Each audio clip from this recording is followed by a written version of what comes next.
ቅዱስ ያሬድን ወላዲ አይላፍ ብንለው ማጋነን አይሆንም።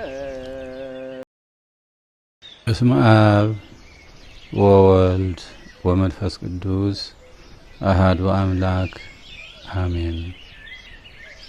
እንግዲህ ስለ ቅዱስ ያሬድ በምንነጋገርበት ጊዜ ስለ ኢትዮጵያ ቤተክርስቲያን ነው የምንነጋገረው። ስለዚህ በኢትዮጵያ ኦርቶዶክስ ተዋሕዶ ቤተክርስቲያን ቅዱስ ያሬድ ትልቅ ቦታ ያለው ነው። ታሪካዊ ቦታ ያለው ነው። ታላቅ ክብር አለው። በኢትዮጵያ ብቻ ሳይሆን በዓለም ሁሉ የታወቀ እና የተደነቀ ታሪክ ያለው ነው ቅዱስ ያሬድ።